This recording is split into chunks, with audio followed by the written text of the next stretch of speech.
Minsan pa nga palakpakan natin ang Panginoon. Samahan niyo po kami sa pag-awit. Hallelujah! Glory to Jesus! Purihin ka, Panginoong Jesus! Hallelujah! Salamat, Panginoon, sa walang kapantay mong pag-ibig. Hallelujah! Hallelujah! Hallelujah, Lord! Glory to God! Tapat ka sa aming lahat, Panginoon! Hallelujah! Thank you, Jesus! Hallelujah! Narito kaming lahat na iyong mga anak, Panginoon. Patuloy na maaawit, patuloy na sasamba at magpupuri sa iyo. Hallelujah!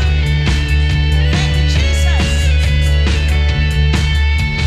Narito kami ngayon sa iyong harapan. Nag-aalay ng papuri ngayon at kailanman. Narito kami ngayon, umaawit sa iyo. Awit ng pasasalamat, awit ng pasasalamat, dakila ka sa lahat. Sinisigaw ang papuri sa galak ay nagsasayaw. Tinataas ang aming tinig at ihaya na ikaw ay Amen, Jesus. Lord, narito kaming lahat, Panginoon. Patuloy na aawit at sasamba sa iyo, Panginoong Jesus. Thank you, Jesus. Narito kami ngayon sa iyong harapan. Nag-aalay ng papuri ngayon at kailanman. Narito kami ngayon, umaawit sa iyo. Awit ng pasasalamat, dakila ka sa lahat. Sinisigaw ang papuri sa galak ay nagsasayaw. Tinataas ang aming tinig at ihaya. Amen, Jesus. Na ikaw ay walang kapantay. Sinisigaw ang papuri. Sinisigaw ang papuri sa galak ay nagsasayaw. Thank you, Lord. Tinataas ang aming tinig at ihaya. Na ikaw ay walang kapantay. Minsan pa, sinisigaw ang papuri. Sinisigaw ang papuri sa galak ay nagsasayaw. Tinataas ang aming tinig at ihaya. Na ikaw ay walang kapantay. Oh yes, Jesus. Hallelujah. Thank you, Lord. Thank you, God. Hallelujah. Ang lahat ng papuri parangal ay para sa Panginoon. Lord to Jesus. Palakpakan natin ang Panginoon. Thank you, Lord. Thank you, Jesus. Isang mapagpalang gabi po sa ating lahat. Minsan pa nga po, palakpakan po natin ang dakilang Diyos. Happy 41st anniversary sa lingkod ng Panginoon Charismatic Community. Halina po mga kapatid, tayo po ay magpuri at magpasalamat sa ating Panginoong Jesus. Amen. At bago po natin simulan ang pagtitipon natin ito, huwag po natin kalimutang i-like at i-share ang live streaming na ito sa ating mga kaibigan at mga kakilala. At share din po natin in public nang maraming makapakinig, makapanood at mapagpala ng salita ng Diyos. Sige po, sabayan na po natin ang anointing band. Hallelujah, hallelujah, hallelujah. Hallelujah. Thank you, Lord. Oh, thank you, Jesus. Hallelujah. Hallelujah. Patuloy tayo magpupuri sa Panginoon. Amen. Ano mang pagsubok, ano ang pinagdadaanan natin, tuloy-tuloy tayo magpupuri ng papasalamat sa Panginoon. Hallelujah. Oh, thank you, Jesus. Thank you, Lord. Ibigay natin yung wagas sa papuri at magsamba sa Panginoon. Thank you, Jesus.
Hallelujah. Patuloy namin i-enjoy ang presensya mo, Panginoon. Glory to Jesus. Hallelujah. Hallelujah. Tuloy-tuloy kaming sasamba at magpupuri sa iyo, Panginoon. Hallelujah. Hallelujah. Thank you, Lord, sa pagkakataong ito, Panginoon, na muli mo kaming tinipon bilang isang pamilya, Panginoong Jesus, na sabay-sabay na nagpupuri. Hallelujah. At nagpapasalamat sa inyo, Panginoon. Napakabuti mo, aming Diyos. Hallelujah. Napakabuti mo sa buhay ng bawat isa. Salamat sa kalakasan, Panginoon, na meron kami. Salamat sa kagalakan na meron kami, Panginoon. At tunay nga, Lord, hindi ka nagpapabaya sa lahat ng aming mga pangangailangan, Panginoong Jesus. And we are so grateful. Salamat, Panginoon. Nagpapasalamat kami, Lord, ng buong puso, Panginoong Jesus, sa lahat ng ginagawa mo sa buhay namin, Lord. Hallelujah. Hallelujah. At sa oras na ito, Lord, nagpapasalamat din kami, Panginoon, sa 41 years na binigay mo sa aming community. Salamat, Panginoon. Merong mga pagsubok, Panginoong Jesus. May kakulangan kung minsan, Panginoon. Pero Lord, sa loob ng 41 years, Lord God, hindi ka nagpabaya sa amin, Panginoon. Hindi ka nagpabaya sa aming community, Panginoong Jesus. Kaya nagpapasalamat kami, Lord God, at alam namin, Panginoon, hallelujah, nabibigyan mo pa kami ng mas mahaba pang mga taon, Panginoong Jesus, para magsama-samang sumamba para sa iyo, Panginoon, at gagamitin mo kami, Lord God, hallelujah, para magdala ng mga kaluluwa sa paanan mo, Panginoong Jesus. Salamat, Lord Jesus. Salamat, Panginoon. Kaya sa oras na ito, Lord God, hayaan mong lumapit kami na may pusong nagpapasalamat, may pusong nagpupuri, may pusong sumasamba. Hallelujah. Hallelujah. Thank you, Jesus. Thank you, Lord. Wala kang kapantay, Panginoon. Wala nang hihigit pa sa iyo, aming Diyos. Hallelujah. Kaya nararapat lamang sa iyo ang pinakamataas na papuri at pagsamba. Glory, glory to God. Hallelujah. Hallelujah. Hallelujah, Jesus. Hallelujah. Kaya, Lord, sa oras na ito, dinggin mo ang tinig ng iyong mga anak, Panginoon. Dinggin mo yung mga papuri, Panginoon, na nanggagaling sa aming mga labi, Lord Jesus. At nawa ay makapagbalik ito ng parangal at maitaas namin ang pangalan mo. Thank you, Lord. Thank you, Jesus. Hallelujah. Hallelujah. Mga kapatid, sabay-sabay nating papurihan, awitan, sambahin ang ating Diyos. Thank you, Father.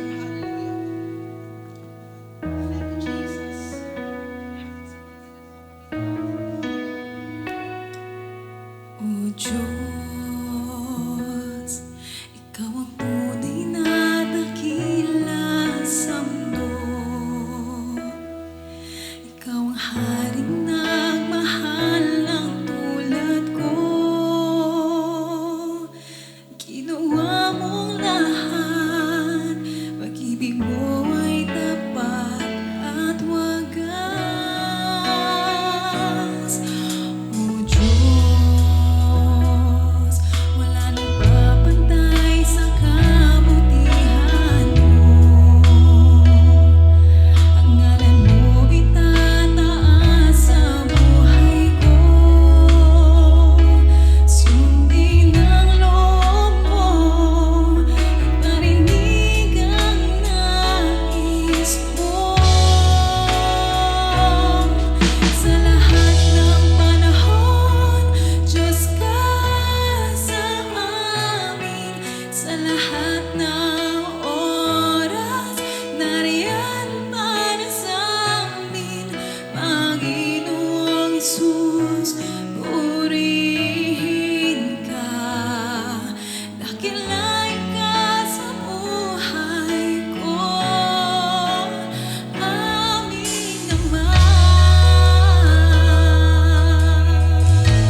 salamat po sa mga awiting pagsamba at pagpupuri. At ngayon naman po, i-focus na po natin ang ating puso at isipan sa pakikinig ng salita ng Diyos. At ito po ay papahayag sa atin ni Brother Alex Santos Jr. sa series na Remembering God's Promises. Sa topic, I choose you and you are mine. Sige po, ibalik na po natin ang wagas na papuri sa ating Panginoong Jesus. Amen!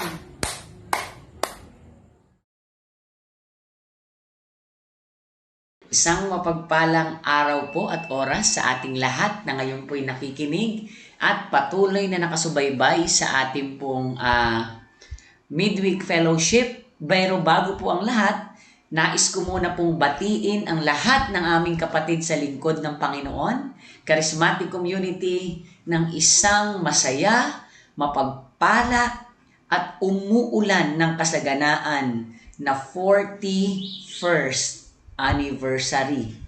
41 taon na po tayo na nasa piling ng Panginoon na kinakalinga, iniligtas, at patuloy na ginagamit ng Diyos para sa kanyang kaluwalhatian. Amen?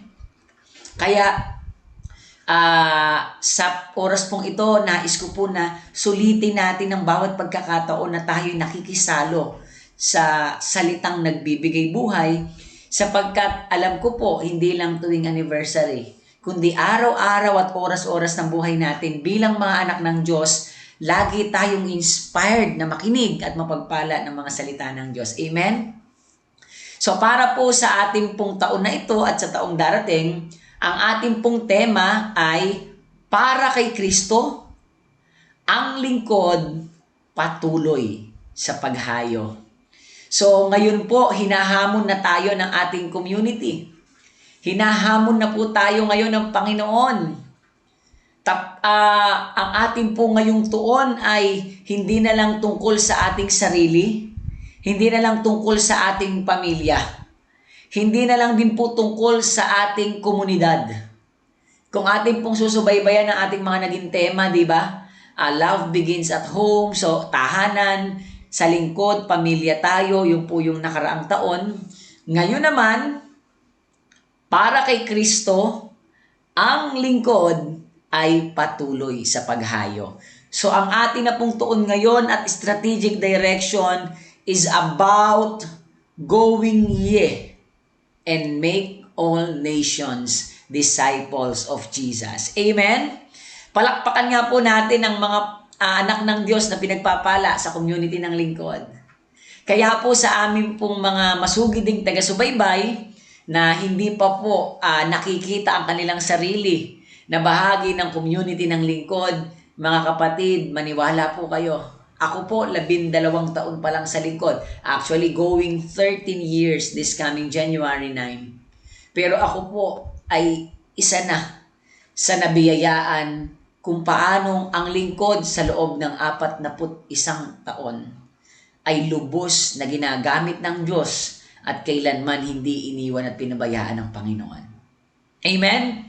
Isa po ako sa buhay na patotoo na kung paanong ang Diyos ay kumikilo sa lingkod, kung paanong ang Diyos bumabago ng buhay sa lingkod, kung paanong ang Diyos tumutupad ng mga pangarap sa lingkod, at kung paanong ang Diyos binuo ang lingkod bilang isang pamilya, isang iglesia na bahagi ng kanyang katawan na ang ulo ay ang tanging Panginoong Hesukristo. Palakpakan nga po natin ang Panginoon. Sige nga po, yung aming pong mga nakikinig ngayon ay pwede po ba nating batiin ng isa't isa ng isang happy 41st anniversary or maligayang ika-41 anibersaryo ng ating pong pagkakabuo bilang isang community at iglesia na bahagi ng katawan ni Kristo.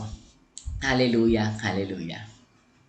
So kagaya po ng binanggit na ating pastor nung nakaraang linggo, itutuloy pa rin po natin yung seryeng Remembering God's Promise says dito po sa ating midweek, Pero medyo inalign po natin yung ating magiging mga discussion dun po sa ating temang dinidiscuss. Kaya po yung ating pong midweek and Sunday fellowship will be working hand in hand kung paano pong ibuboost yung ating confidence at kung paano pong ibuboost yung ating boldness at kung paano pong tatanggalin yung hiya, tatanggalin yung takot, tatanggalin yung pangamba, bagkus mapalitan ito ng katapangan, mapalitan ito ng sa salitang sanlibutan, kakapalan ng mukha. Saan? Hindi po sa paggawa ng hindi maayos at maganda, kundi sa pagbabahagi ng mabuting balita. Amen? So sa ating pong serye na Remembering God's Promises para po sa ating anniversary series ng ating midweek fellowship, our first topic is about God's promise on choosing us and reminding us that we are not owned by anyone but Him.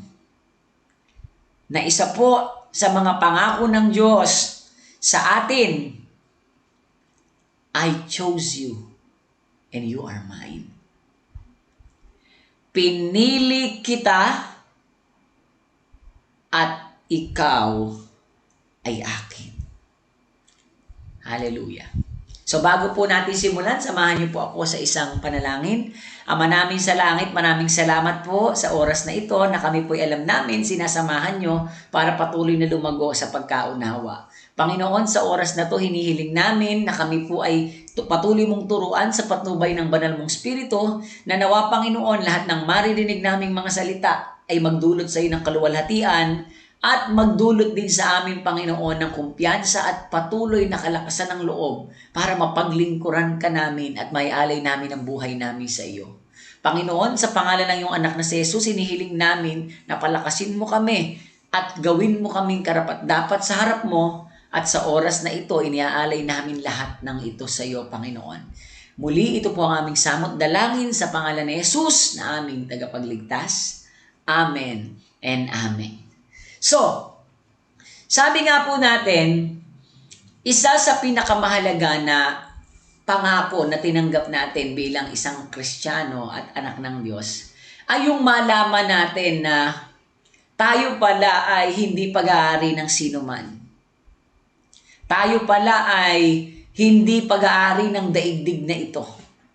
Na tayo pala ay hindi lang basta nagsusumiksik sa kaharian ng Diyos at nagpupumilit sa kanyang sambahayan. Bagkus, ang sabi po sa kanyang banal na kasulatan, napakaliwanag, na siyang pag-uusapan natin ngayon, tayo pala ay tinawag ng Diyos, pinili ng Diyos. O kapatid, pinili ka ng Diyos. At hindi ka lang pinili ng Diyos, sa kanyang pagpili sa iyo, ang sabi ng Diyos, ikaw ay akin. So ano ba ang ibig sabihin na tayo'y pinili ng Diyos at tayo'y sa Diyos? Ang sabi po sa John chapter 15 verse 16, hindi kayo ang pumili sa akin, ako ang pumili sa inyo. Ang nagsasalita po ang Panginoong Hesus. Ako ang pumili sa inyo, hinirang ko kayo upang kayo'y humayo at magbunga at manatili ang inyong bunga. Sa gayon, ang anumang hingin ninyo sa Ama sa aking pangalan ay ibibigay sa inyo. Mga kapatid, napakaliwanag po ng pangako na nagmula sa bibig ng Diyos. Hindi kayo ang pumili sa akin, sabi ni Kristo. Kung hindi tayo ang pumili sa Kanya, sabi niya, ako ang pumili sa inyo. So, isa-isahin po natin itong mga naka-underline words. Ito po ang magiging mother verse natin.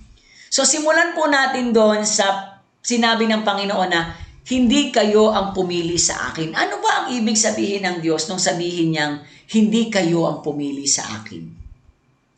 Ang sabi po sa Roma 3:9-12, ano ngayon ang kalagayan ba nating mga Hudyo ay mas mabuti kaysa sa mga anghel, sa mga hentil? Hindi, sabi ni Pablo. Tulad nga ng aming napatunayan na ang lahat ng tao ay nasa ilalim ng kapangyarihan ng kasalanan, maging Hudyo o hentil man. Dito pa lang po sa unang pangungusap ng Roma 9, ng 3:9 to 12, maliwanag na po sa atin mga kapatid na ipinakikita ng Diyos na wala po sa atin ang nakahihigit sa iba. Amen? Hiwalay sa Diyos, hiwalay kay Kristo, mayaman ka man, mahirap ka man, may natapos ka man, may kapangyarihan ka man, may posisyon ka man sa pamahalaan, ikaw man ay taong simbahan, ikaw man ay nangangaral ng kung anumang salita ng espiritualidad. Ang sabi po, ikaw man ay nagtapos ng PhD, EDD, MD, ang sabi po ng salita ng Diyos, napakaliwanag, ang lahat ng tao ay nasa ilalim ng kapangyarihan ng kasalanan. Walang nakahihigit, kahit ang Hudyo ay hindi nakahihigit sa mga hentil, ang sabi ni Pablo. So dito pa lang, gustong ipakita sa atin ng Diyos na walang pwedeng magmalaki eh. Ako po ngayon, sa oras na ito, maaaring nakikita ninyo na ginagamit ako ng Diyos sa kanyang kaluwalhatian. Pero hindi po ako pwedeng magmalaki na kaya ako naririto, pinili ko siya. Kaya ako naririto, hinanap ko siya. Ako po'y nasa ilalim ng kapangyarihan ng kasalanan noon. Ibig sabihin, ano ba ang sabi ng Diyos tungkol sa mga taong nasa ilalim ng kapangyarihan? Tuloy natin ang pagbasa. Ayon sa nasusulat, walang matuwid, wala kahit isa. Walang nakakaunawa, walang naghahanap sa Diyos. Ang liwanag po, walang naghahanap sa Diyos.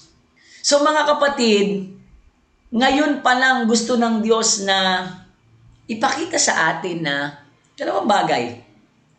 Una, kung ikaw man ay naririto ngayon, kasama sa grupo ng mga naglilingkod sa Diyos, kapatid, wala kang pwedeng ipagmalaki sa Diyos. Hindi mo pwedeng sabihin na hinanap mo ang Diyos. Sapagkat ang sabi hiwalay sa Diyos, alipin tayo ng kasalanan. At bilang mga alipin ng kasalanan, ang katangian natin, ang kaya nating gawin, ay hindi hanapin ng Diyos. Ang sabi, ang lahat ay lumihis ng landas at nagpakasama. Walang gumagawa ng mabuti, wala kahit isa.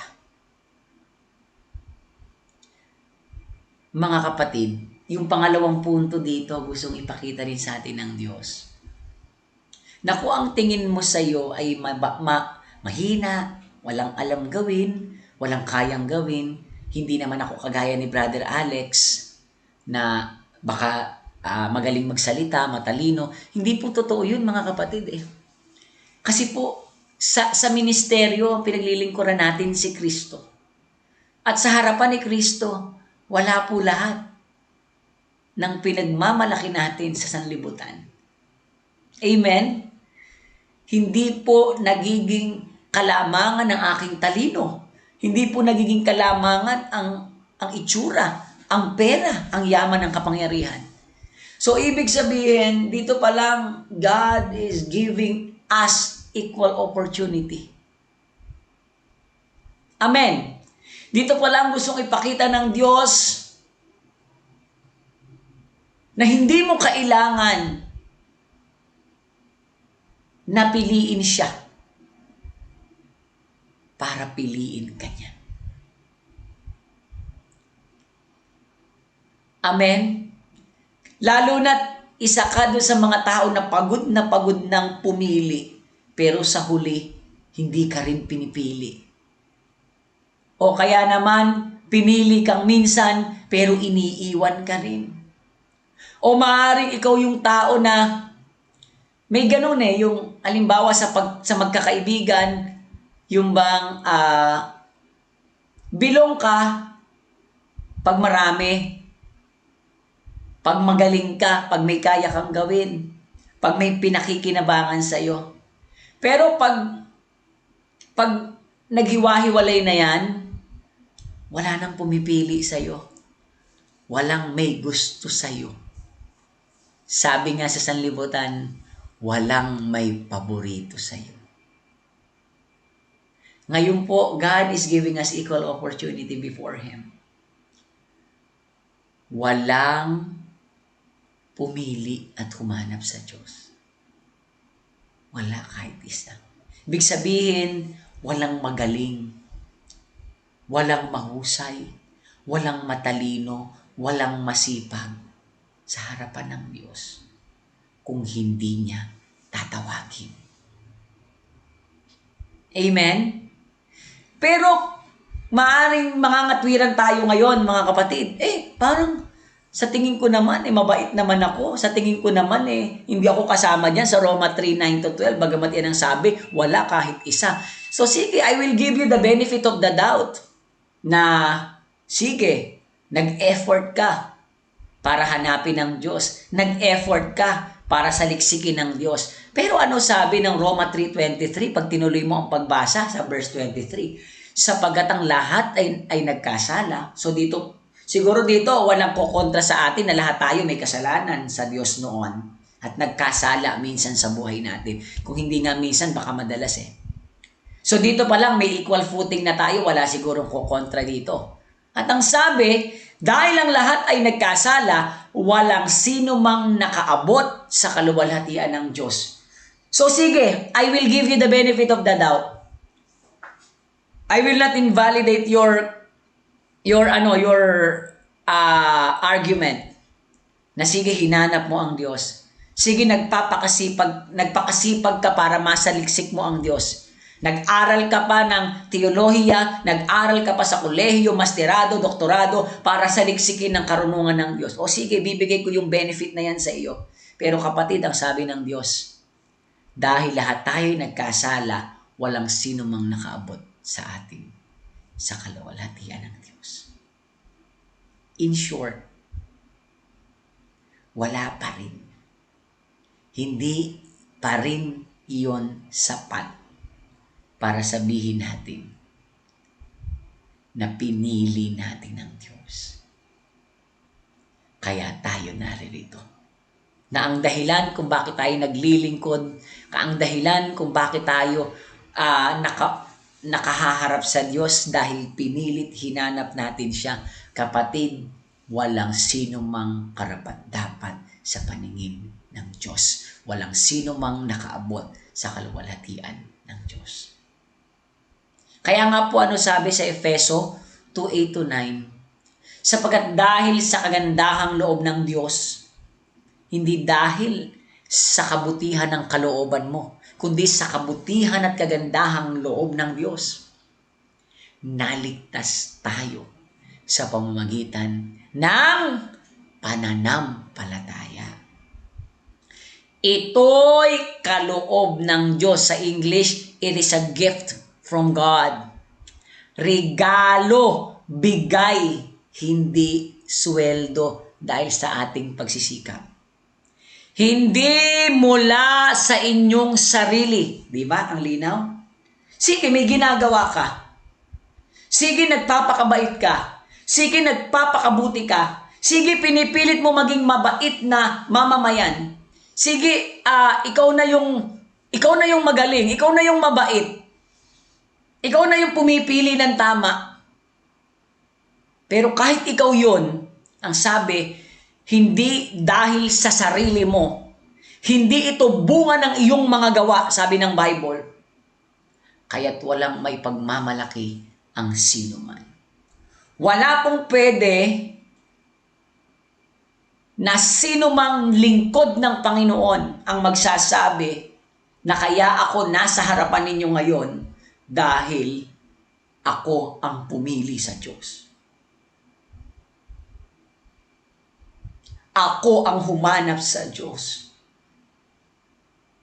Ako ang nagpakasipag para abutin ng Diyos. Wala po. Kaya nga 'di ba, kung kayo po ay nagfa-follow sa akin sa Facebook, ano po yung aking recently shared created reel? Sabi ko, walang akin, walang ako, at walang aangkinin. Wala po sa harapan ninyo ngayon si Brother Alex kung hindi ako pinili ng Diyos. Alam niyo po ba, bago ako magpunta dito sa gawain na to ng Panginoon sa lingkod, I can say that I am an almost devout religious person. I'm not just religious. Sabi ko nga, hindi man siguro devout, pero I can say that I'm an almost. Ako po ay masipag magsimba. Ako po ay lahat ng mahalagang kapistahan ng parokya, dinadaluhan ko. Nakikisama pa ako sa mga overnight. Pag Kristong Hari, pag mahal na araw, naglalakad din ako ng nakatapak, bumabasa ako sa mga pabasa malapit sa amin, maging sa tradisyon ng aming pamilya. Pag salubong ng mahal na araw, I'll make sure na yung panggagalingan ni Jesus na muling nabuhay sa kayong panggagalingan ni Maria, ay nakita ko kung saan manggagaling na barangay sa Malolos. Lahat ng mahalaga ay sinasamahan ko. Di ba? Piyesta ng Santo Niño,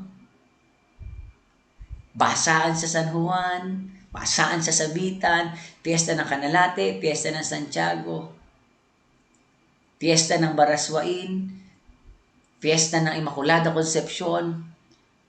Napakasipag ko po na relihiyoso. Pero uulitin ko mga kapatid, sa kabila ng kasipagan kong iyon,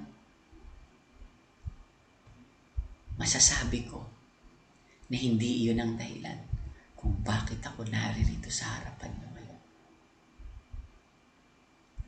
Kasi sa totoo lang mga kapatid, noong mga panahon na yon, hindi ko alam yung ginagawa ko.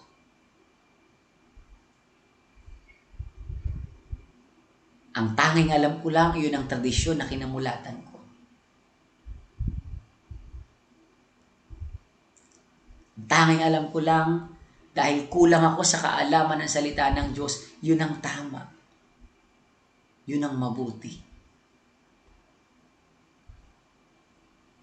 Pero again, hindi ko po sinasabing mali yung mga bagay na yon. Ang sinasabi ko, mali ang pangunawa ko.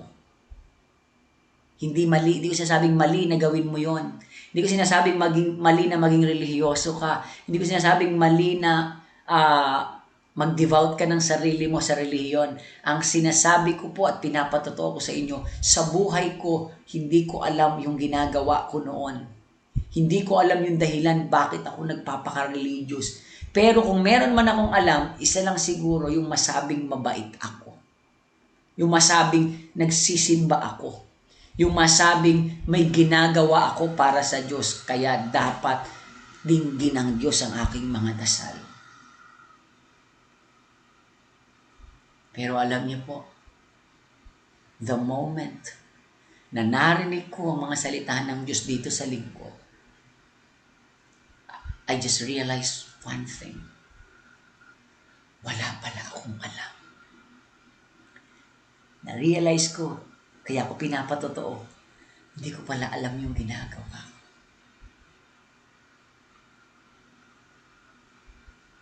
Na-realize ko, it's all about me then.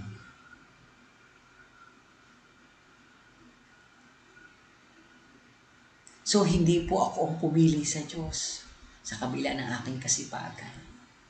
Hindi po ako ang pumili sa Diyos sa kabila ng aking karunungan. Hindi po ako ang pumili sa Diyos sa kabila ng aking kakayanan at mga talento. Hindi po ako ang pumili sa Diyos kung nakahaharap man ako sa harapan ninyo. Wala sino man sa lingkod ang magsasabing sila ang pumili sa Diyos. Bakit? Sapagkat ito po ang katotohanan. Ituloy natin ang pagbasa. Hindi kayo ang pumili sa akin. Ako ang pumili sa inyo. It is Jesus who chose us first.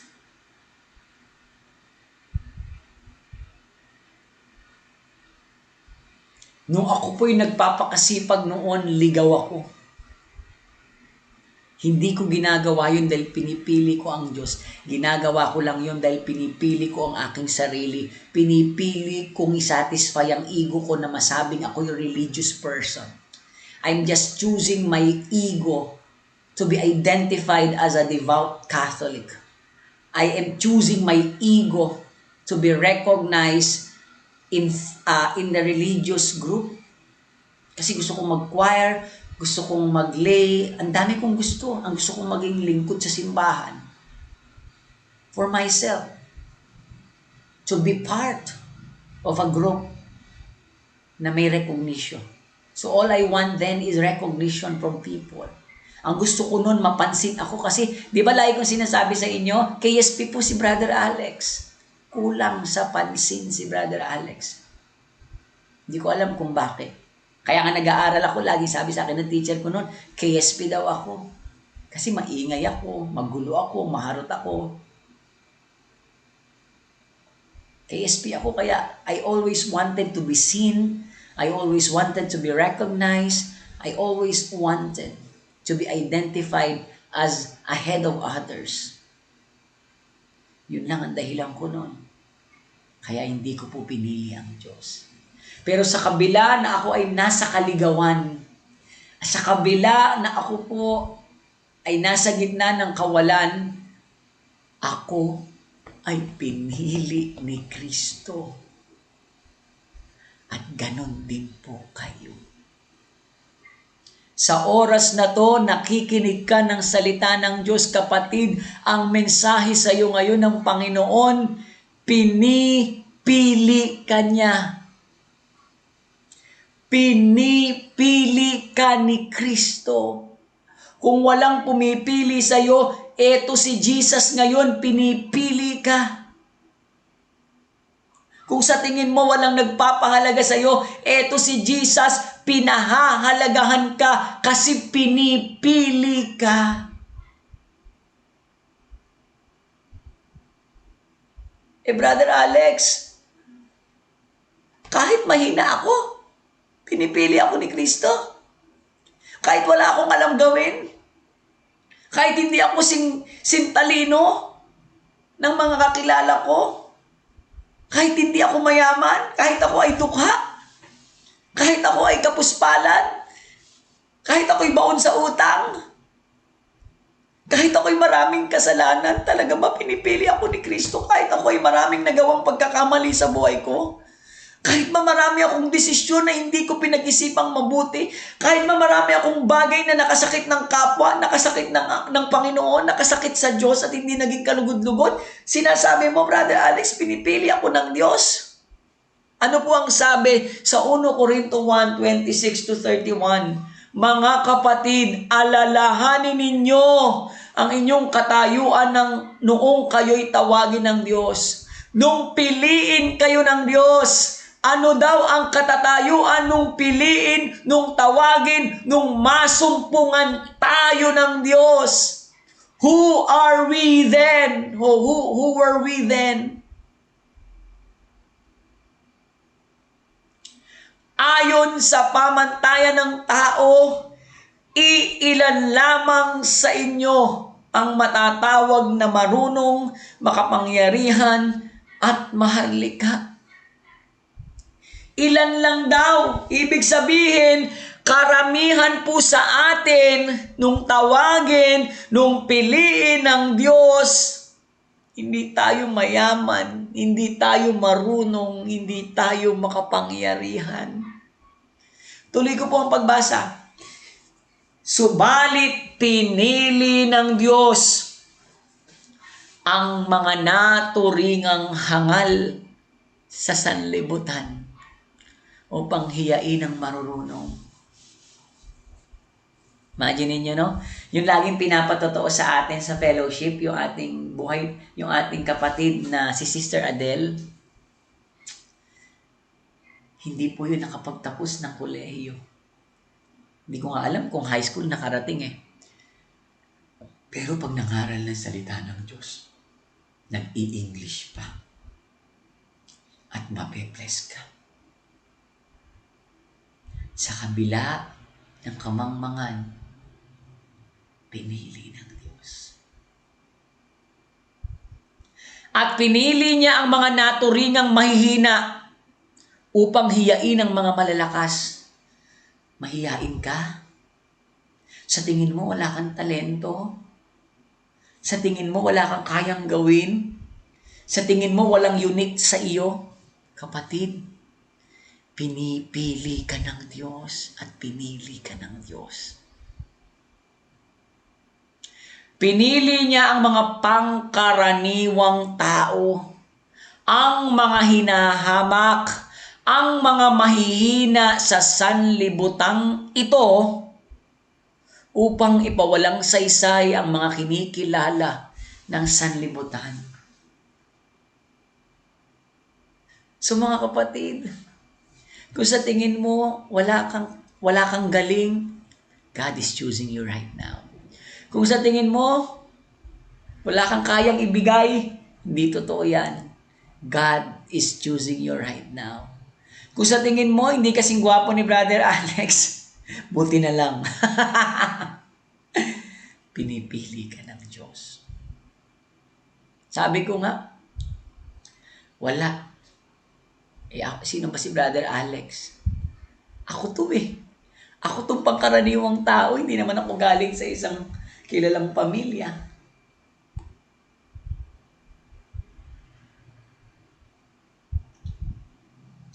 Hinahamak.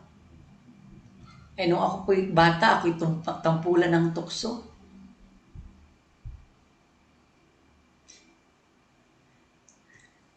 Nung ako po ay bata, nung ako po'y nakatira sa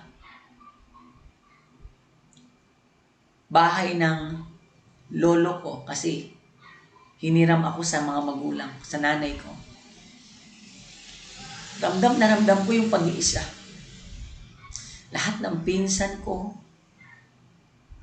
may nanay, may magulang na naglalaban ng damit nila, namamlansya,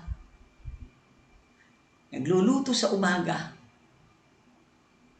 para pakainin. Magbibitbit ng bag para ihatid sa sakayan ng tricycle. Papasok ng paaralan. Ako wala. As early as grade 1, grade 2, ako na po ang naglalaban ng damit ko. Pambahay at pamasok sa paaralan. Kaya ang pinta sa akin lagi ng mga kaklase ko, ng mga teacher ko, nangungutim ang damit ni Alex.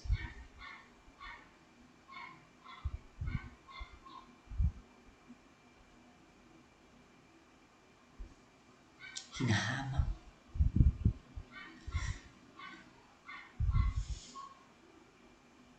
Walang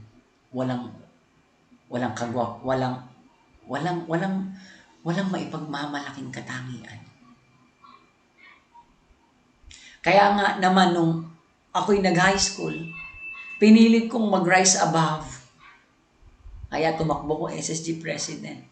Pero hindi para sabihin, hindi para sa Diyos kundi para ma-identify ako na hindi ako kahamak-hamak na tao.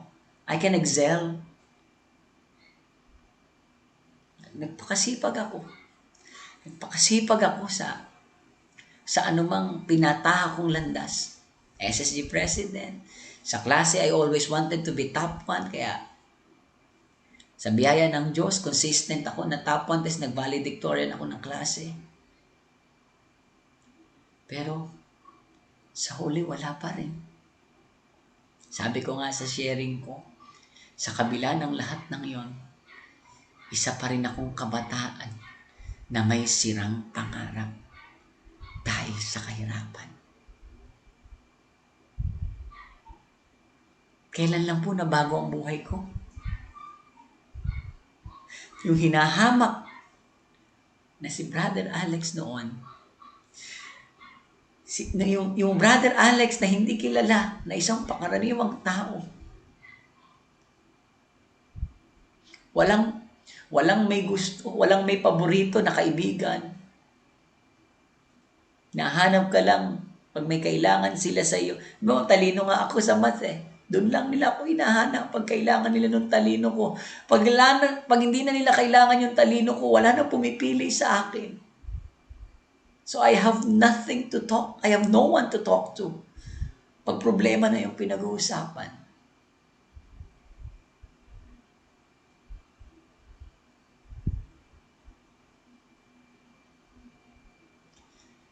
But thanks be to God. In January 9 of 2011, tinawag ako ng Diyos. At sa pagtawag sa akin ng Diyos, pinili ako ng Diyos. Upang ipawalang saysay ang mga kinikilala na sanlibutan ito. Kaya't walang sino mang makapagmamalaki sa harap ng Diyos. Sa Kanya nagmula ang buhay na taglay ninyo dahil sa pakikipag-isa ninyo kay Kristo Jesus. So yung buhay po na meron ako ngayon, nung tawagin ako ng Diyos, nung piliin ako ng Diyos, at tumugon ako sa pagpili at pagtawag na yun ng Diyos, yung buhay na meron ako ngayon, minsan pa sasabihin ko sa inyo, walang ako, walang akin, at walang aangkinin. Lahat meron ako mula sa Diyos. That is the first blessing of being chosen. Pag pinili ka ng Diyos, hindi pwedeng hindi baguhin ng Diyos ang buhay mo. Pag pinili ka ng Diyos, hindi pwedeng hindi gumawa ng himala ang Diyos sa buhay mo.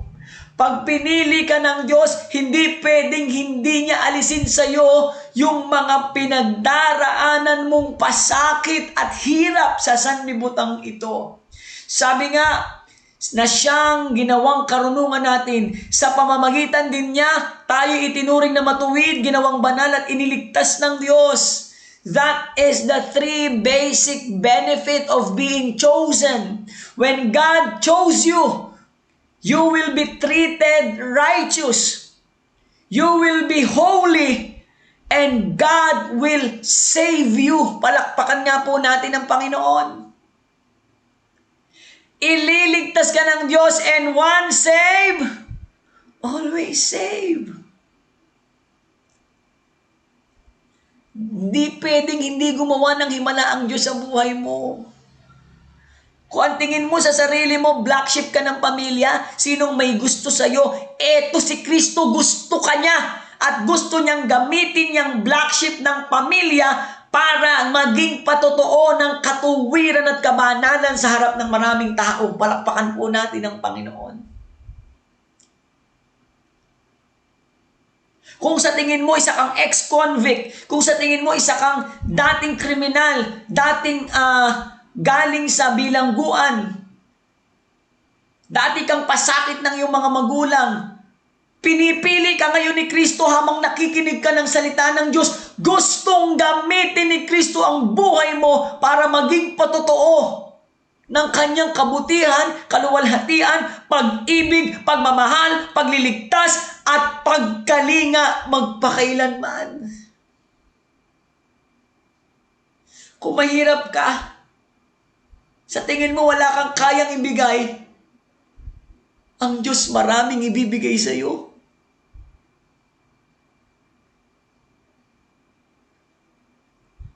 Palakpakan nga po natin ang Panginoon. Kaya mga kapatid, hindi totoo na dahil wala ka, walang pumipili sa iyo. Sa sanlibutan, oo, hindi ka talaga pipiliin. Pero sa mata ng Diyos, bawat isa sa atin may angking halaga. Uulitin ko, sa mata ng Diyos, bawat isa sa atin, iba-iba man, may angking halaga. Palakpakan po natin ang Panginoon. Kaya nga sabi, ang sino mang nais magmalaki, ang ginawa ng Panginoon, ang kanyang ipagmalaki. Bakit? Sapagat hindi tayo ang pumili sa kanya. Ako ang pumili sa inyo, sabi ng Panginoon. Si Jesus po ang pumili sa atin. At hinirang tayo ng Diyos. May dahilan. Nang piliin ka ng Diyos, kapatid, may dahilan ng Diyos. Hindi ka po niya hinirang lang para sa wala. Tandaan niyo po, one of the leading cause of depression, or should I say, one of the cause of depression is being in a situation without purpose. Pag nandun ka sa sitwasyon ng buhay mo na sa tingin mo walang dahilan kung bakit ka nabubuhay. And being chosen by God means living your life for a purpose. Ang piliin ng Diyos ay isang buhay na nangangahulugan na simula ngayon, hindi ka na kung sino-sino lang. Hindi ka na pangkaraniwan lang. Ikaw ngayon ay mabubuhay na ng may dahilan. At ano sabi ng Diyos? Upang humayo, ibig sabihin, maglakbay sa mundong ito, maglakbay sa daigdig na ito, at magbunga. God wants you. God wants to use you by bearing fruits. Dati hindi ka namumunga. Sabi ko nga, I am a very religious person then, but I never bear fruits. I never bear fruits.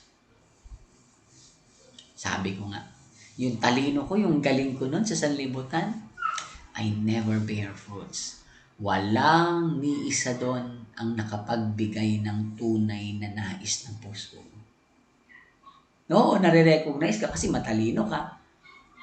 Simula dahil nga, kasi yun lang naman ang purpose ko, maging KSP ako, mapansin. So napansin naman talaga ako, naging nakilala ko na matalino sa pamilya namin, sa lahi namin, sa school. Kaya nga pinagkatiwalaan na maging SSG President. Naging paboritong takbuhan ng mga klaseng nagpapaturo sa chemistry, sa mathematics, sa physics. But at the end of the day, yung inner desire and fulfillment na nais ng puso ko, na una hindi ko alam kung ano yon, pangalawa, hindi siya talaga nasasatisfy. Laging may vacuum. Narinig ko yung isang pastor. Ang bawat tao daw may vacuum sa kanilang puso. At ang hugis ng vacuum na yon ay Diyos. So, ibig sabihin, kahit anong ilagay mo doon, pera, kapangyarihan, kasikatan, magagandang sasakyan, malalawak na ari-arian at lupain at bahay, kahit ano daw ilagay mo doon, hindi nun mapupunan yung vacuum. Kasi ang makapupuno lang nun, ang Diyos. Kaya salamat sa Diyos. Dahil sa pagpili niya sa akin, napunan yung vacuum. And now I know I am living. Nabubuhay ako para sa Diyos. Dati hindi ko alam eh. Sinubukan kong mabuhay para sa pangarap, binigo ako ng kahirapan. Sinubukan kong mabuhay para sa ibang tao. Napagod ako. Kasi nakakapagod pasayahin ng tao. Sinubukan kong mabuhay para sa aking sarili. Nilamon ako ng sarili ko. Lumipad ako ng mataas. Nung bumagsak ako, halos hindi na ako makabangon. Pero ngayon, hindi perpekto ang buhay ko. Marami pa ring pagsubok. Marami pa ring gustong maabot sa buhay. Marami pa ring pinagdaraanan na suliranin. Pero ang alam ko lang, lahat ng ito mapagtatagumpayan ko. Kasi may Diyos akong pinaglilingkuran. Palakpakan nga po natin ang Panginoon. Kasi alam ko na kung bakit ako nabubuhay. Nabubuhay ako para sa layuning itinakda ng pumili sa akin. Kasi may layunin talaga eh. Hindi pwedeng walang layunin eh. Sabi sa Roma 8:28, alam natin sa lahat ng bagay, ang Diyos ay gumagawang kasama. Sa lahat ng bagay ay gumagawa ang Diyos para sa mabuti. Kasama ang mga nagmamahal sa Kanya, silang mga tinawag, silang mga pinili, those who are called, those who are chosen, ayon sa Kanyang layunin. Mga kapatid, may layunin pala ang Diyos nung tayo'y Kanyang tawagin. At yung layunin na yun ng Diyos, ang sabi niya, sa layunin yun, sa lahat ng bagay, hindi siya gagawang mag-isa. Hindi ko sinabing hindi kaya ng Diyos. Kaya po ng Diyos kumilos mag-isa. Actually, yung kaligtasan natin, ang Diyos lang ang gumawa nun eh. Tinanggap lang natin. Amen? Kaya tayo langit, nagkaroon ng power yung faith natin, hindi dahil magaling tayo. Kaya nagkaroon ng power yung faith is because of what has Jesus done. Dahil sa ginawa ng Diyos, sa ginawa ni Kristo. So yun, siya lang ang gumawa ng kaligtasan. Siya lang yung nagpakahirap. Siya lang yung namatay sa krus para sa ating kaligtasan. But after that, nung naligtas tayo, nung binigyan na tayo ng buhay, ang sabi ng Diyos, sa lahat ng gagawin ko para sa mabuti at para matupad ang aking layunin, ako'y gumagawang kasama ang mga nagmamahal sa akin at mga tinawag ko para sa aking kaluwalhatian. Ibig sabihin, mga kapatid, bilang mga anak ng Diyos, bilang mga alagad ni Kristo, bilang mga mananampalataya, bilang mga tinawag at pinili ng Diyos, kasama tayo ng Diyos na gumagawa. Again, hindi dahil hindi kaya ng Diyos, kundi ang nais ng Diyos dahil pinili kitang maging kapartner at kasama sa lahat ng gagawin ko. Kaya nga, commission. Kaya nga ang tawag doon sa Mateo 28, Great Commission. It is a mission of a ibig sabihin, partner. Kasama. Katuwang. Kaya mga kapatid, as God wills and allowed, as God permits it, sabi niya, sa lahat ng bagay, gagawa ako sa pamamagitan mo. Ibig sabihin, if we are not going to cooperate, my purpose won't happen.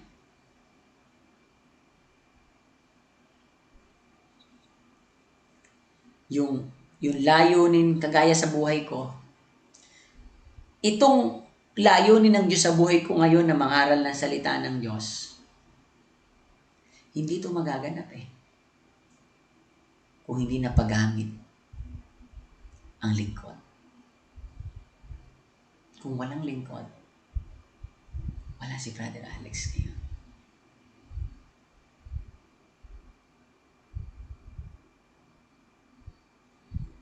Mula sa lingkod, si Sister Maeve, si Brother Tony, si Sister Marcia, sila yung nagtulong-tulong sa akin. Imagine niyo, dami. They cooperated with God. Sumama sila. Gumawa silang kasama ng Diyos. Kinaibigan ako ni Sister Maeve. Dinala ako sa bahay nila. Inimbitahan ako ni Sister Marcel sa ni Brother Tony. They work with God. Para matupad ng Diyos yung layunin niya sa buhay ko. Kaya mga kapatid, sa mga pinili ng Diyos na nakikinig ngayon, hindi mababago ang pamilya mo kung hindi ka makikikooperate sa Diyos. Hindi maliligtas ang kaibigan mo kung hindi ka makikikooperate sa Diyos. Mahihirapan ang lingkod na matupad ang mga pangarap nito kung hindi ka makikiisa sa lingkod. Hindi ka makikikooperate sa Diyos. Yung ating tema na para kay Kristo ang lingkod tuloy sa paghayo, hindi natin magagawa ng mabilis yun kung hindi natin mabibili yung gusto nating sasakyan. Kasi kaya natin gustong pumili sa sakyan para mapabilis Kasi nga, we are running out of time. We are on the last day. So gusto natin maraming marating, mabilis ang pag-abot ng mga nasalita ng Diyos. Hindi natin mararating yon if we are not cooperate. Hindi tayo tutulong. Hindi tayo magbibigay. Hindi tayo magiging kingdom sower. Hindi tayo magbabahagi ng resources. Yung pagpapaganda ng prayer room natin, nakita na po natin ngayon yung entablado. Marami pa tayong dapat ayusin sa community para mas marami tayong maakit. Hindi natin magagawa yun if we are not going to cooperate. Basahin ko ulit. Sa lahat ng bagay, gumagawa ang Diyos para sa mabuti kasama ang mga nagmamahal sa Kanya, silang mga tinawag. Tinawag ka ng Diyos, pinili ka ng Diyos, ialay mo ang buhay mo para sa Diyos. Tumulong ka sa pag-abot ng mga pangarap ng lingkod. Tumulong ka sa ministeryo ng pagbabahagi ng mabuting balita. Makiisa ka sa paggawa ng alagad. Kasi mga kapatid, tignan mo po ang sabi sa Roma 8:29-30. Pag tinuloy natin yung pagbasa, 28, 29, 30, sabi, sapagat sa mulat mula pa'y alam na ng Diyos kung sino ang magiging Kanya, at ito'y pinili niya upang maging katulad ng Kanyang anak. The greatest purpose of God. The end goal of all God's plan for humanity. Yan po ang end goal ng lahat ng plano ng Diyos sa tao. Hindi lang iligtas, mga kapatid, listen to this. Kulang ang salita ng Diyos na tinatanggap mo pag ang alam mo lang na dahilan kung bakit namatay si Kristo ay para kailigtas. Tama yun, pero that was so selfish. Half-truth. Pag ang alam mo lang kung bakit ka sumasampalataya ay para ka maligtas, Half-truth yan. Bagamat tama, sa pagsampalataya mo may kaligtasan ka, pero hindi lang tungkol sa iyo ang nangyari sa krus. Again, everything is about God. Amen. Bahagi lang yung pagkaligtas mo dun sa mas malaking plano ng Diyos. Kasi ayaw lang ng Diyos iligtas tayo. Ang gusto niya maging katulad tayo ng kanyang anak. Sa gayon, siya ang naging panganay sa lahat ng maraming magkakapatid. Magkakapatid, mga kapatid, sa harapan ng Diyos, ang Ama natin ng Ama, tayong lahat magkakapatid. May isang dugo na nananalaytay sa ating puso at espiritu, ang dugo ni Kristo, na siyang panganay. So, ang end goal, hindi maligtas. Ang end goal, maging katulad ni Kristo. Christ-likeness. So, hindi pwedeng papasok lang ang biyaya sa atin. Tama, sigurado naman na may papasok na biyaya eh. Pero kung mga kapatid, 3 taon, 5 taon na ang biyaya sa iyo, puro papasok lang, siguro now is the time for you to have your next step. Yung sa layunin ng Diyos sa buhay mo, kailangan namang may lumabas. Kailangan namang magpatuloy tayo na maabot yung pagiging Christ-like natin. Na ang sabi, silang mga pinili ay kanyang tinawag, silang mga tinawag ay kanyang pinawalang sala. Hindi natapos doon. At silang mga pinawalang sala ay kanyang binahaginan ng kanyang kaluwalhatian. Ano yung kaluwalhatiang ibinahagi sa atin ng Diyos? Ano tong kaluwalhatiang ibinahagi ng Diyos? Tignan natin, basahin natin sa Efeso 2:10. Kung ano tayo ngayon ay gawa ng Diyos. At sa pakikipag-isa natin kay Jesucristo, ay nilikha niya tayo para sa mabubuting gawa na inihanda niya noong paman una upang gawin natin. So hindi lang po tayo tinawag, hindi lang tayo pinili, hindi lang tayo tinawag, hindi lang tayo pinawalang sala at iniligtas, tayo din ay binahaginan ng kanyang kaluwalhatian. At ano yung kaluwalhatian na yun ng Diyos? Ang maging daluyan ng mabubuting gawa. Wait lang, Brother Alex, akala ko ba hindi naman nakakapagligtas ang mabubuting gawa? Hindi nga. Pero pagligtas ka na, dapat gumagawa ka na ng mabuti. Amen? Hindi ka gagawa ng mabuti para maligtas. Again, pinawalang sala muna. Nung pinawalang sala, ibinahagi ng kaluwalhatian. At ano yun? Yung paggawa ng mabuti. Siyempre, magpapatawad ka na. Pinatawad ka na ng Diyos eh. Siyempre, tutulong ka na sa nangangailangan at pinagpapala ka ng Diyos eh. Siyempre, maglilingkod ka na kasi tinawag ka ng Diyos eh. Pinili ka ng Diyos eh. Binigyan ka ng talento, binigyan ka ng kasipagan, binigyan ka ng kagwapuhan, ng kagandahan, binigyan ka ng kakayahan ng mangaral ng salita ng Diyos, binigyan kang kakayahan ng kumanta, gamitin mo na sa gawain ng Panginoon. So, hindi natatapos sa kaligtasan. Hindi natatapos na ikaw ay anak lang ng Diyos. Kailangan maging lingkod ka ng Diyos. Kailangan maging disipulo ka ng Panginoon. Kaya nga sabi sa Galatia 1:15-16 ni Pablo, siya daw, pinili siya upang maglingkod sa Diyos. At sa kanyang paglilingkod, paano niya ginanap yon? Ipinahayag niya sa akin na ang kanyang anak upang maipangaral ko siya sa mga hentil, upang siya'y mangaral ng salita ng Diyos. Gayon din naman sa atin na mga anak ng Diyos, tinanggap din natin yung pagtawag na yun, kagaya nung kay Pablo, ang sabi, ngunit, 2 Pedro 2:9-10, ngunit kayo ay isang lahing pinili. Pinili, chosen. Mga maharlikang pari. Ano ibig sabihin ng maharlikang pari? Mga tagapamagitan tayo ng tao sa Diyos. Ibig sabihin, tayo ang mananalangin para sa kanila. Tayo ang maglalapit sa kanila sa Diyos. Kung hindi tayo pagagamit, hindi sila makararating sa Diyos.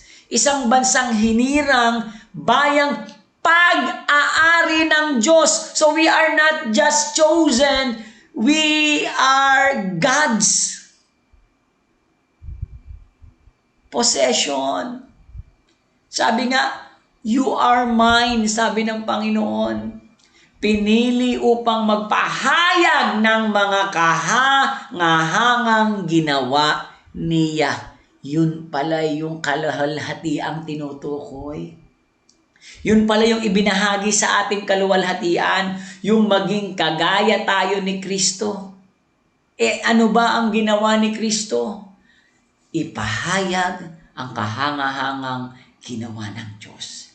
Ipahayag ang kahangahangang ginawa ni Kristo sa krus. Ipahayag ang pag-ibig ng Diyos, ipahayag ang kabutihan ng Diyos, ipangaral ang kagandahang loob ng Diyos, ibahagi si Kristo, isaksi natin ang buhay natin na binago ng Diyos, isaksi natin ang buhay natin na pinaghimalaan ng Diyos, isaksi natin ang kagalingan nating naranasan, isaksi natin na hiwalay sa Diyos, wala tayong buhay, isaksi natin na kaya tayo ngayon may buhay na naganap at kasiyasiya ay dahil sa kabutihan, pagmamahal, pagpili, pagkalinga, pagmalasakit, at paggamit sa atin ng Diyos. Purihin natin ang Panginoon. Palakpakan po natin si Kristo. Sabi dito, kayo'y hindi bayan ng Diyos noon. Ngunit ngayon ay bayang hinirang niya. Bayang pinili. Bayang pag-aari ng Diyos. Salamat sa Diyos. Imaginin mo kapatid, alam mo ba kung sino may-ari sa iyo dati? 1 John 5. 1 John 5:19 to 20. Alam natin ang sanlibutan ay nasa ilalim ng kapangyarihan ng dyablo. Meron pang sinasabi sa Bible na ang ama ng kasinungalingan na yan dyablo ay dahil tayong mga sinungaling. So sino dati ang ama natin ng dyablo? Sino may-ari sa atin dati ang dyablo? Kasi ano sabi sa John 10:10a? Ang magnanakaw ay dumarating lang upang magnakaw, pumatay at magwasak. Dati tayong pag-aari ng dyablo. Kaya anong ginawa sa buhay natin? Binasak, pinatay, at ninakaw. Pero ngayon, hindi na. Dahil pinili tayo ng Diyos. Ano sabi? Bayang pag-aari ng Diyos. Ang sarap. Ang sarap. Ang sarap. Napakasarap isipin. Napakasarap alalahanin that God owns us. Pag-aari tayo ng Diyos. Sarap, Lord, sarap. Napakasarap. Ang sarap isipin na yung walang kwenta, yung hinahamak, yung pangkaraniwan, pinili at pag-aari ng Diyos. Tandaan natin mga kapatid, it is the one who owns that gives value to any possession. Sabi ko nga, bigyan kita ng iPhone 15. Wow, yaman ni Brother Alex. O baliktarin natin. Bigyan nyo ako ng iPhone 15 Pro Max, fully paid. Tapos, tago ko lang yung iPhone 15 o kaya naman gamitin kong pampukpok ng pako. Kahit iPhone 15 yan, kung ginagamit ko lang yung pampukpok ng pako, walang halaga.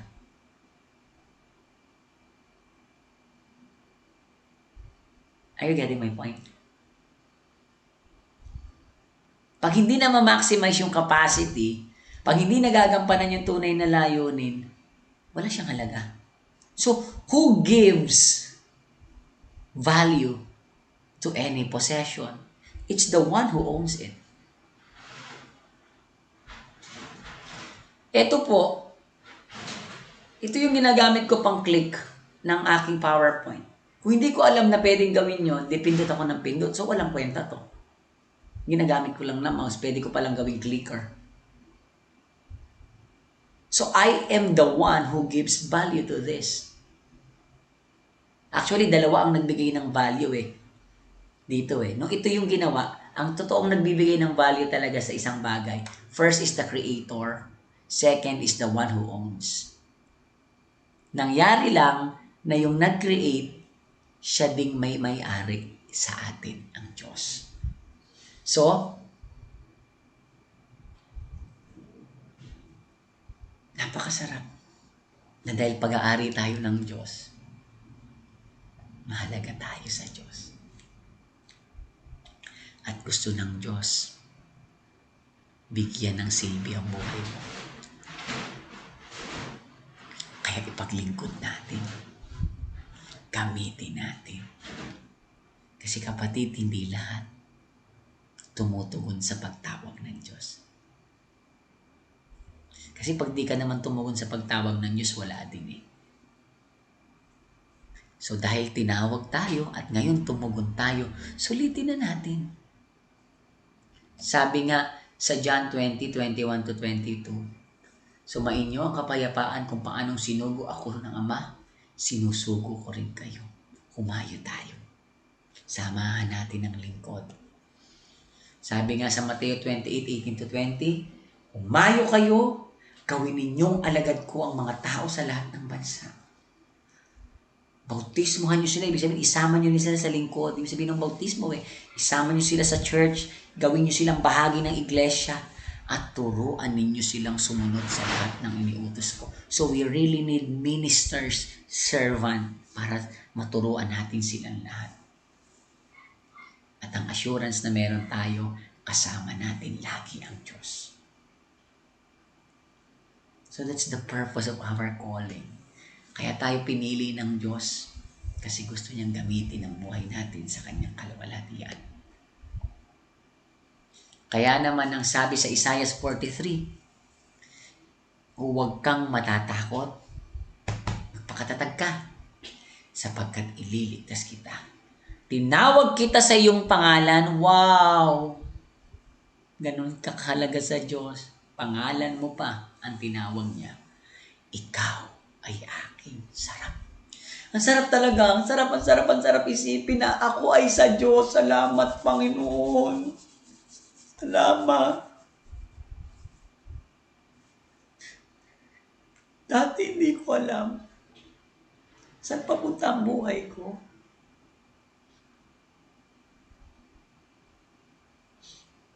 Nung bata ako titira sa lolo ko, sa nanay ko. Parang ang dating sa akin, walang may gusto sa akin. Nung nagkaisip ako, sabi ko nga, hindi naman ako paborito. Walang may paborito sa aking kaibigan. Walang may paborito sa aking kamag-anak. Lagi kaming outcast. Pamilya namin, we are always outcast. Walang may paborito sa amin.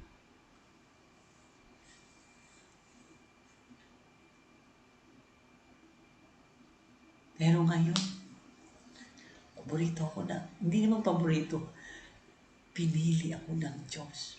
At napabi pa niya sa akin, Alex, akin ka na. At pag akin, ito ang pangako ng Diyos pag Kanya. Ito ang pangako ng Diyos pag Kanya na. Kapag dumaan ka sa malalim na tubig, sasamahan kita. Kapag tumawid ka sa anumang ilog, hindi ka malulunod. Kapag dumaan ka sa apoy, hindi ka masusunog, hindi ka matutupok. In short, pag sa Diyos ka na, hindi ka mapapahamak. Palakpakan nga po natin ang Panginoon. Wala nang makakaagaw sa iyo. Once saved, always saved. Palakpakan po natin ang Panginoon. You will be secured and assured when you are owned by God. Wala na. Wala nang pwedeng numakaw sa iyo.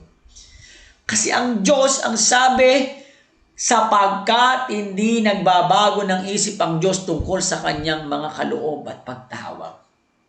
Kaya mga kapatid, Sabi ko nga, di ba?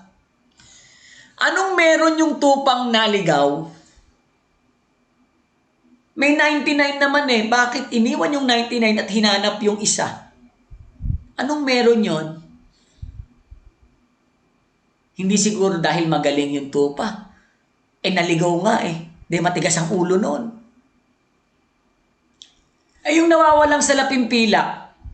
Anong meron yung salaping pilak? Meron ngang natirang 10 na pilak. Anong meron yung isang salaping pilak? Sabi ko nga, di ba? Imagine mo, ang ginawa nung may bahay, nagsindi ng ilawan, so gumastos ng gasol or ng gas para hanapin yung isang salaping pilak. Magkano yung gas? Baka yung gas, 2-3 halaga ng salaping pilak ang gagamitin mo. Gumastos ka ng malaking halaga para hanapin yung salaping pilak na walang halaga. Yung prodigal son, nilayasan yung magulang, hindi lang nilayasan, ipinamukha pa sa magulang na patay ka na para sa akin, kaya ibigay mo na yung mana ko. Anong meron yung prodigal son? Prodigal nga eh. Pero bakit siya hinihintay nung tatay niya? Bakit nung nakita siya nung tatay niya, dali-dali siyang niyakap at pinupog ng halik? Bakit ganun ka-excited yung ama? Bakit gano'n na lang yung pastol na hanapin yung nawawalang tupa? Bakit gano'n na lang yung pagnanasa ng babaeng hanapin yung salaping pilak na wala namang halaga? Isa lang ang sagot, you are mine. Yun ang tunay na sagot. Pag-aari ko kasi yun. Akin kasi yun. Kaya hindi siya pwedeng mawala.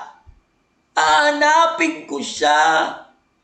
Hahanapin ko siya. Iingatan ko kung kinakailangan. Ililigtas ko. Akin kasi siya. Kaya mga kapatid, especially yung mga kasama namin sa Ministry of Restoring, restore people. Restore people. Sa Diyos yan, huwag niyong pababayaan. Ikaw na natatakot bumalik sa gawain ng Diyos, huwag ka matakot, sa Diyos ka. At ikaw na nangangamba kung ano ang future mo sa lingkod, maniwala ka. Wala pa ako 1 taon sa lingkod, yan ang pangamba ko. Imagine, I am 13 years na this coming January. Ang pinanghawakan ko lang, sa Diyos na ako. Hindi dahil pinipili ko siya, kundi dahil pinili niya ako. Pag-aari niya ako. At dahil pag-aari niya ako, alam ko, iingatan niya ako. Kaya ako, ang gagawin ko na lang, magpagamit sa Diyos, ialay ang buhay ko sa Diyos, at ibigay at ihandog anuman ang maibibigay ko at maibabahagi ko para sa kanyang kaluwalhatian. Amen. Sana po, napagpala tayo ng mga salita ng Diyos kahit na overtime ako ng konti. Salamat sa Panginoon. Samahan niyo po ako sa isang panalangin. Ama namin sa langit, marami pong salamat sa gabing ito, sa oras na ito, sa pagkakataong ito, na kami po'y kinausap mo. Tinawag mo. Pinili mo. Lord, salamat po. Dinigyan mo kami ng assurance sa oras na to na kami ay sa'yo. Lord, gamitin mo ang buhay na to. Lord, palakasin mo ako. Pasaganain mo ako. Palahin mo ako.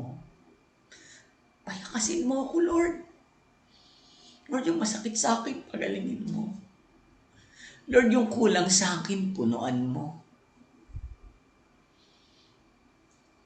Si Lord, gusto kong maglingkod. Lord, gusto ko na pong ibigay ang buhay ko sa iyo. Sa pangalan ni Jesus, tulungan mo akong mamunga. Tulungan mo akong mapanatili ang mga bunga. Lord, lahat ng mga resources na kakailanganin ko at ng lingkod para patuloy itong makahayong, mamunga at manatili ang bunga. Sabi mo sa pangalan ni Jesus ibibigay mo. Kaya hinihiling namin ngayon ang lahat ng pangarap ng lingkod ay matupad sa pangalan mo para sa iyong kaluwalhatian. Sa iyo, Ama, ang papurit pagsamba. In Jesus' name, we all pray. Amen and amen. Kapatid, sa mapagpalang araw po, muli, happy anniversary. At para kay Kristo, tayo sa lingkod bilang pamilya, tuloy sa paghayo. Amen.